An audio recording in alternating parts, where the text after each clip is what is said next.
At College Vine, we realize that many families understand that getting into college is increasingly more difficult, especially at elite schools like Penn. So what we're here to do is to explain how the admissions process works, how exactly college applications are reviewed, what a school cares about, and what is enough to get in. Hi, my name is Mikey Miller and I graduated from Penn in 2018. I majored in English and minored in theater arts in the College of Arts and Sciences. Here at College Vine, we have worked with thousands of students who have applied to many schools, including Penn. In the last application cycle alone, we had almost 200 acceptances into the Ivies, and over 16% of them were at Penn. Today, I am going to talk about the requirements to apply to Penn: academics, extracurriculars, essays, and more. Many top schools consider applications in similar ways, but it is important to note that there are differences in the way that Penn considers its applications compared to a school like Harvard or Yale. So what I'm going to do is talk about the ways in which Penn's admissions process is unique. Penn's mission is define the future rather than be defined by it.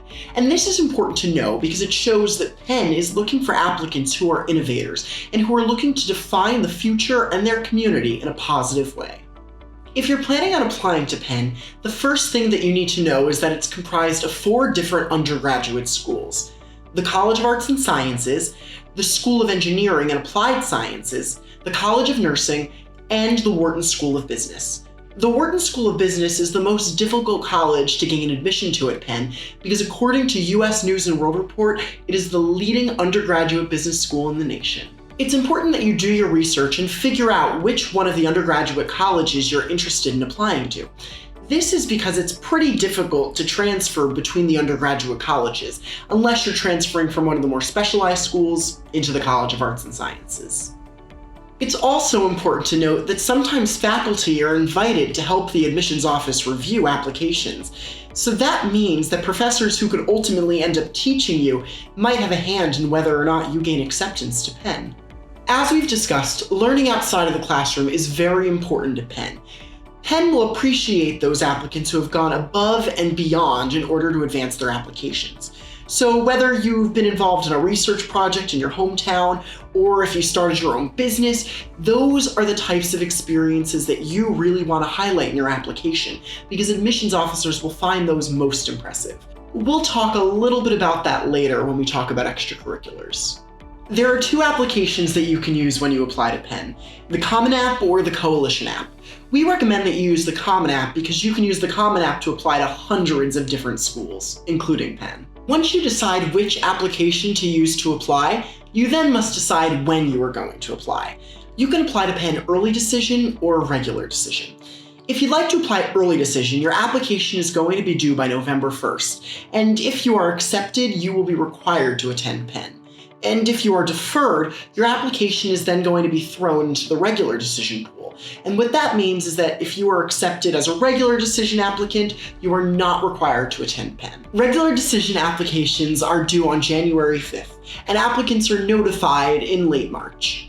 The Regular Decision round of 2022 saw 37,400 applications. Of those, about 2,400 applicants were accepted. That makes for a Regular Decision acceptance rate of about 6.5%. As you can see, the rate of acceptances is statistically higher for the Early Decision round than for the Regular Decision round. This is actually a general rule for most schools, not just at Penn. Although it's been said that Early Decision acceptance rates are only higher because students in that round are more impressive, we have found that to not be true.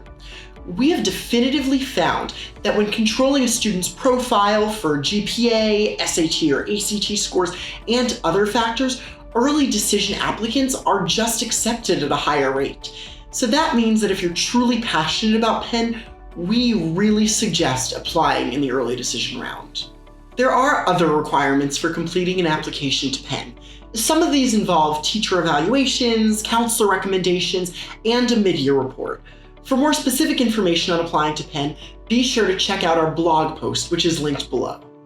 Penn has a unique way in which it considers different factors in making admissions decisions. Academics make up 50% of an admissions decision, while your personal profile, like your extracurriculars or your essays, make up the other 50%. Academics is then broken down into two different parts, each of them factoring about 25% into your admissions decision. Your GPA, your class rank, and your course rigor are one part, and your SAT, ACT, and SAT subject tests are the other. Penn puts course rigor and evidence of learning outside of the classroom at the top of their list when they're looking for an applicant. This means that college admissions officers and faculty are going to look at what courses you took in high school relative to what your high school has offered. To further explain this, an applicant whose high school offers 16 AP courses and who only takes 5 of them will ultimately be a less competitive candidate than the applicant whose high school only offers 4 AP classes and who has taken all of them. These factors are then broken down into what is called the academic index. The academic index is a scale from 1 to 9, with 1 being the lowest and 9 being the highest. That score that is assigned to a student is then used to screen them based on academics. At a school such as Penn that receives almost 40,000 applications in a year, it's impossible for admissions officers to review them all in full. Because of that, if your academic index score doesn't reach a school's threshold, it unfortunately won't make it to the review process. But remember, a high academic index score won't gain you acceptance, but it will open the door for you. You can see if you are on track to meet Penn's academic expectations by comparing your stats to the average student who is accepted. The average GPA of an accepted student at Penn is about 3.9 unweighted. The average SAT score is between a 1470 and a 1570 out of 1600, and the average ACT score is a 34 out of 36. Penn does not have a preference for the SAT versus the ACT, and it does not require the writing section. So you can go ahead and choose your best standardized testing score and send that along to Penn. Penn will superscore your tests though. So what that means is that if you've taken either of those tests more than once, Penn will take into account your highest score on each individual portion of the exam. As for SAT subject tests, they are not required, but they are recommended. Penn will look at your top 2 SAT subject test scores, and they will prefer that they relate to your intended major. For a school like Penn, it is fair to say that a majority of applicants are going to have a strong academic profile, and that's why extracurriculars are so important. Every year, we work with students who think that having a bunch of different extracurriculars in different areas is the key to a strong profile, but that really isn't the case. College admissions officers want to see that you have spent time developing the few passions, the few things that you really care about. At CollegeMind, we use a tiering system to rank a student's activities. We use this tiering system to rank the activities based on leadership. There are 4 tiers, 1, 2, 3, and 4. For a school like Penn, we recommend that applicants have 1 Tier 1 activity, 2 Tier 2 activities, and the rest can be a mix of 3 and 4. Let's go through what each of these tiers means. Tier 4 activities will generally involve general membership or having few requirements. So for example, a Tier 4 activity would be being involved in karate for 7 years without gaining any distinction. Most, if not all, students in a graduating class will have a Tier 4 activity. Tier 3 activities involve a slightly more involved role, a small leadership position, or a moderate distinction. For example, if you were treasurer of your Model UN, that would make for a Tier 3 activity. Many involved students in a graduating class will have a Tier 3 activity. Tier 2 activities are categorized by an even more involved role or a demonstrable achievement or distinction. So for example, if you were the state champion or the captain of the varsity soccer team at your school, then you have a Tier 2 activity. Very few students in a graduating class will have Tier 2 activities. Tier 1 activities involve rare, superior leadership or achievement, and Tier 1 activities are often going to be unique to one student in an applicant pool. Penn really admires hands-on learning, research, and learning outside of the classroom, so therefore completing an independent research project, for example, would be a great Tier 1 activity for Penn. Learning outside of the classroom is a very important thing at Penn. So admissions officers are always looking for those students who will go above and beyond in order to advance their education.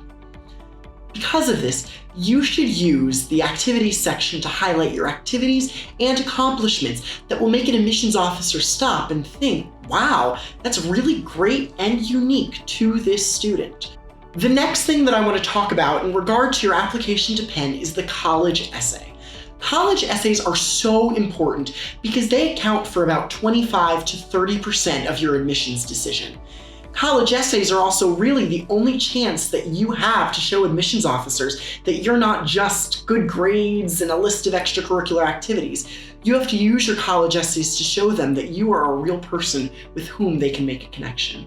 The college essay is so important because it gives admissions officers the opportunity to see how you think, what your view of the world is, what you value, and what you might bring to the Penn community. If you apply to Penn, you're going to have to write a 400 to 650 word essay.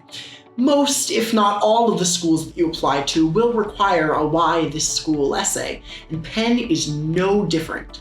However, if you do apply to a program such as the Huntsman Program for International Studies, one of those more specialized programs, you're then going to have to write additional supplement essays. For example, the prompt that all students had to respond to last year was, how will you explore your intellectual and academic interests at the University of Pennsylvania?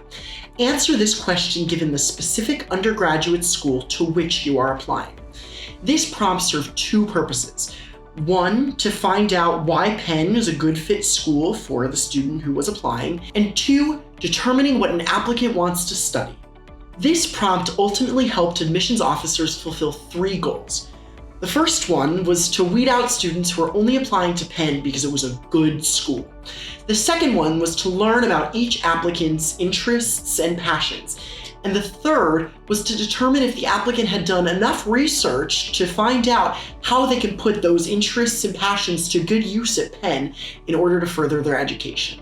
With the Why Penn essay, admissions officers don't want to see that you're applying to the College of Arts and Sciences just because you want to major in art history or something like that.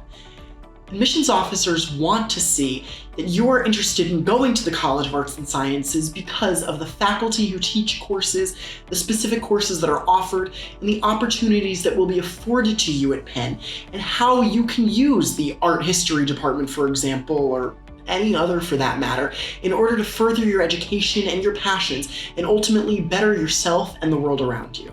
Today, it's essential that you spend time learning about the specifics of a program in order to write the most successful Why Penn essay.